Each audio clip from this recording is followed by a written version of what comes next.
Dr. Tyler here with 6-time world long drive champion Jason Zuback to talk about 3 key components of the vertical ground reaction force that we know are imperative for a player to maximize the efficiency of their movements and to create the best opportunity, I think, to create speed and power in the golf swing.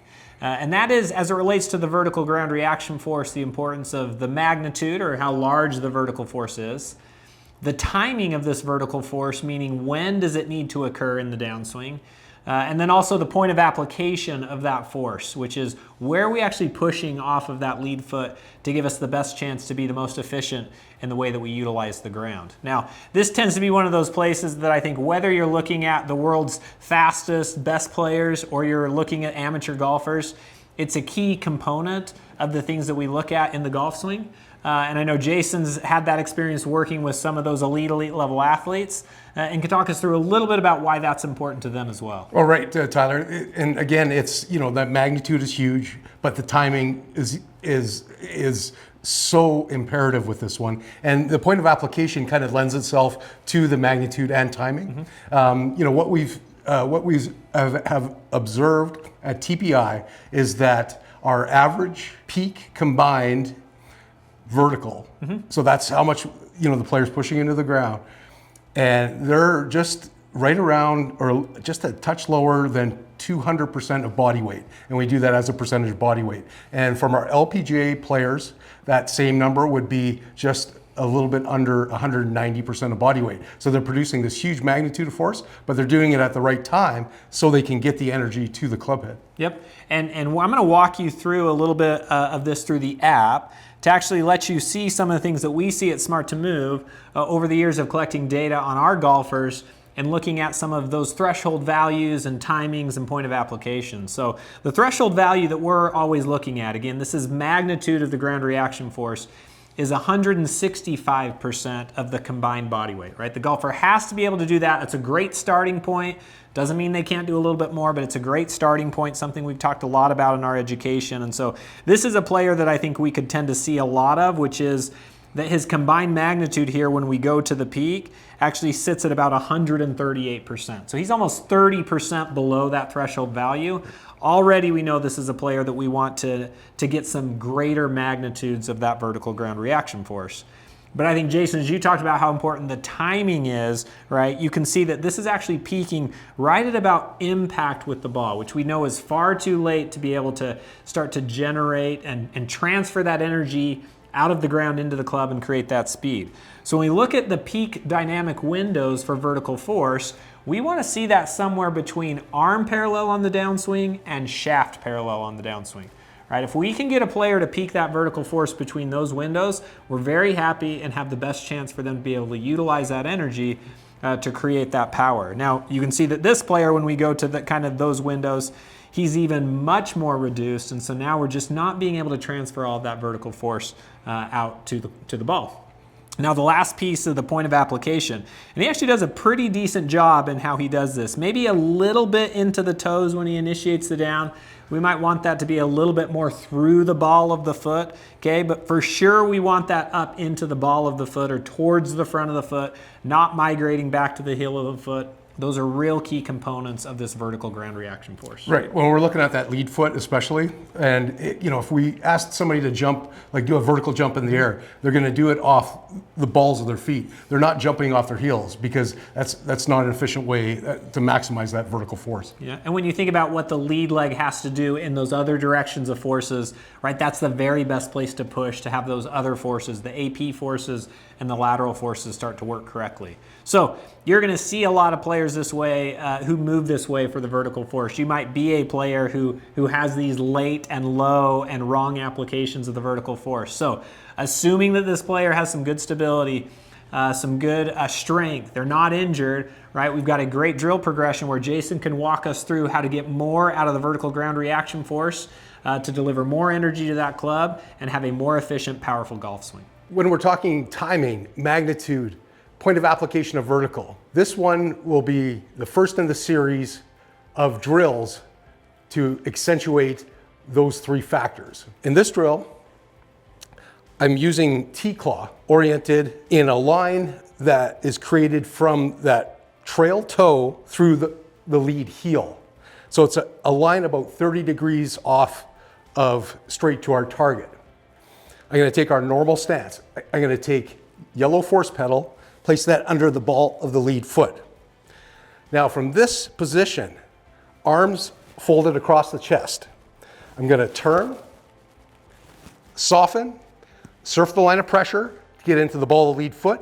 And now what I want to do is, from this position, I want to beat my line I've created with T-claw. So this case. So again, arms across the chest, turn, soften, surf the line of pressure, and again, beat that line. So I'm creating force into the ground to create vertical. I'm creating that push at that 10-30 position to create my foot going back and slightly around. The next drill is load to extension, quarter jump with the force pedal, and from P 4.5 with the club. So we're integrating the club into our series of drills to increase magnitude, timing, point of application with our vertical. Again, we have T-claw oriented from trail toe to lead heel. It's going to give us a finish line to a line of finish where we want to get to. And I'm going to take yellow force pedal, place that under the ball of the lead foot. Normal posture, I'm going to take it to the top of my swing, so about this P 4.5 position. I want to soften, surf the line of pressure, get pressure into that lead ball of the foot. And from here, I want to create good vertical. I want to beat my line. I'm going to hinge, turn. So now we're at position P 4.5, soften, surf the line of pressure, beat that line. So we're creating good vertical, push into the ground. And again, we're pushing at 10-30 position to create rotation and movement of the foot slightly behind. With our timing, magnitude, and point of application with vertical, this one will be dynamic club swings where we'll be swinging the club dynamically. So putting some of the practice, some of the other elements that we've touched upon, putting into practice with dynamic swings. So for this one, we'll be using T-claw to create our finish line. It'll be a line going from the trail toe to the lead heel. It'll be about 30 degrees off of our line straight to our target. Now from this one, we're creating dynamic arm motion. And we're gonna use a lot of the things that we've already incorporated. We'll have upload, we'll soften, surf the line of pressure, and then we're gonna create big vertical force to beat that line. But again, we're still pushing towards that 10-30 position, but again, we're pushing into the ground to create good vertical force to get past our finish line. Let's see what that looks like.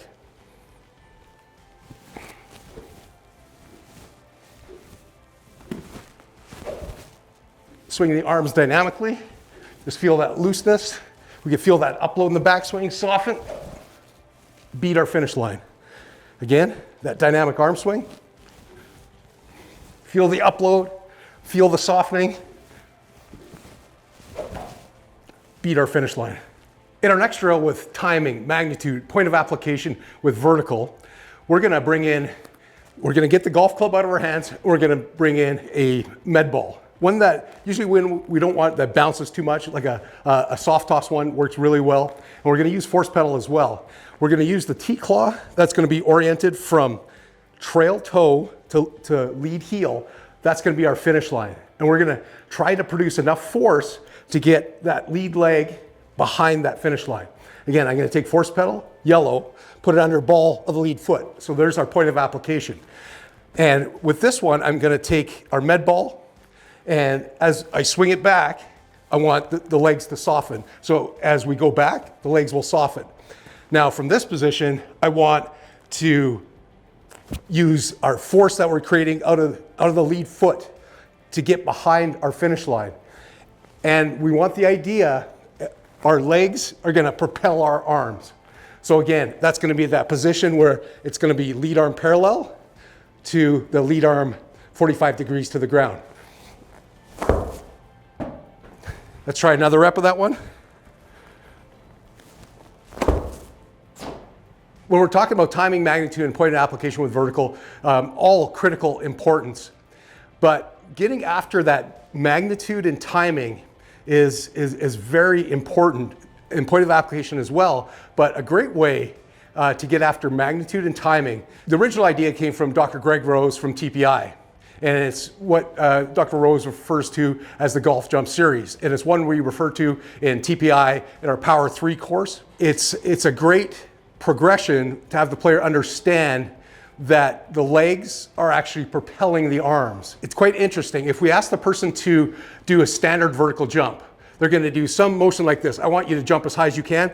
The arms will go down, the knees will bend, they'll jump as high as they can. But in the golf swing, that's not what is actually happening. In the golf swing, we have our hands that are high. We have our legs that soften. The arms are coming down as the legs are extending. This is a reverse motor pattern to what your body would naturally do. So we have to kind of reprogram that if we want it to apply in a golf-specific fashion. So the first element to the golf jump is what we want to do is the knees will bend and the arms will come up. So this happens. So just that motion. The arms come up and the knees bend. Okay, from here, the next progression is the arms come up, the knees bend at the same time, then the legs will propel the arms down. Looks something like this. So again, the legs propel the arms. The next progression of the golf vertical jump is that we're going to put our hands together on the club. And we can just use a grip in this case, where the same principles apply.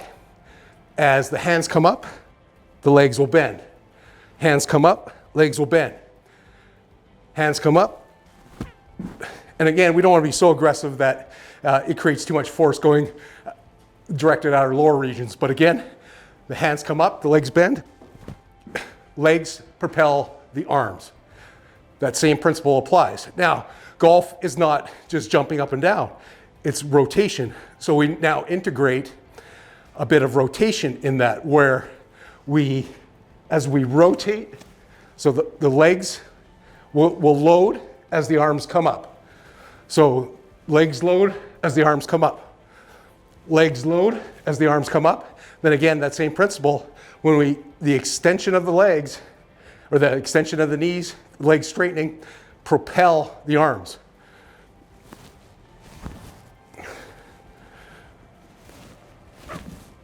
Okay, now, the last progression to that one is keying on some of the principles that we've already talked about. We want, specifically in the vertical, we see about 2 times the amount of force coming out of the lead leg than the trail. So in our mind, we want 2 times as much push, 2 times the contribution from the lead leg as opposed to the trail with that rotation. So again, it's look something like this.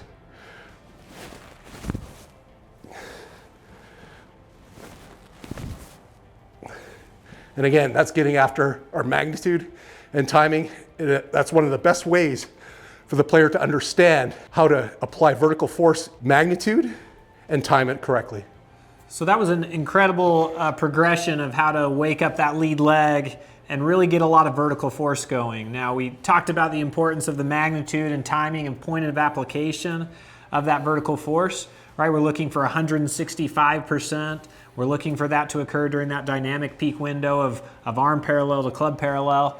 And the main take-home message is you're going to see a lot of golfers who are going to need the drill progression that Jason just showed you because so many golfers are late and low in their vertical forces.